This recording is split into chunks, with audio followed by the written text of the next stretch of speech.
I'm Brian Flagel, Senior Vice President with Clark Construction and Project Director of Construction for Museum of the Bible.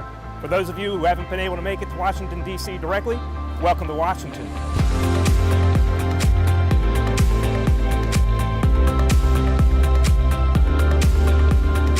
Before we head inside, let's show you some of the fun stuff we've got going on outside. The building is actually originally constructed in two separate buildings. Our historic building, built back in 1923, off to our left, and the addition built in 1982 to our right here. The non-historic addition building, we're actually tearing it down completely, down to the ground, and we'll actually build that back up with a new structure. So now, let's go ahead inside.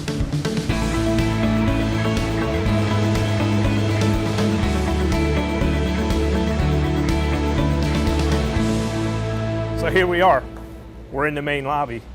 You may not recognize it now, but what you're going to see in a few short months is really this space open up. The slab above us will be demolished, so that we'll have a 20-foot high space, but really this arcade is that central arcade that extend up 40 feet. When a visitor comes in through that area behind us, through the main door, your attention is going to be really drawn up to the ceiling. We'll have a 200-foot long LED screen that'll actually have changing images that could change on the hour, the minute, the week.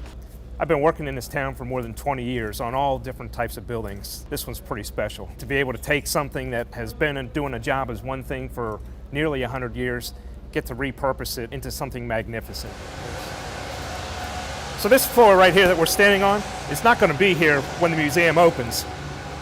Part of our mission was actually to preserve as much of the historic structure of the building as we could. And we're doing that in a couple of ways. Since this existing floor slab will be gone, what we've got going on here and across the floor is actually ahead of demolition of these slabs, we need to reinforce these columns so that they can do their job.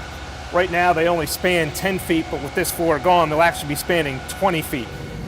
This right here starts to show you the structure that we're putting in place to save the facade that we have. This area that we're standing in right here gets demolished completely for making way for the new services in the building. There'll actually be a stairway here, but we didn't want to lose this historic facade, so we're putting this bracing in on the inside where we're actually grabbing a hold of the wall, and you can see the structure behind me on the outside that actually is all there in place to effectively hold the facade in place while we demolish the structure here and then build it back so that we can reattach it and then take our temporary structure down on the outside.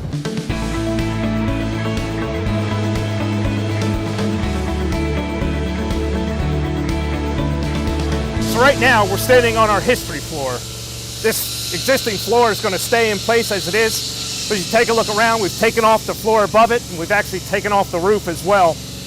Bracing, you see, is meant to, again, back to our mission of preserving as much of the historic fabric of the building as we can. We're bracing our facade here, and that'll be reattached with the new structure that goes above us. In the area that we're standing here now, in the future, right above us, will be our Performing Arts Theater. That area will seat about 250 or so. On top of the history floor here, to the north, right above us, is going to be that arcade that'll be formed by the glass roof that you see in the exterior images.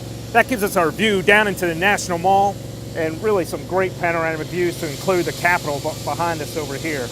Also, if we look down in the lower levels, that's where our Flyboard Theater will be. Our History and New Testament theaters will also be down in that new area that we build back. Well, it's a little bit of a mess right now, but in a few short months, you'll really be able to see the building start to take shape.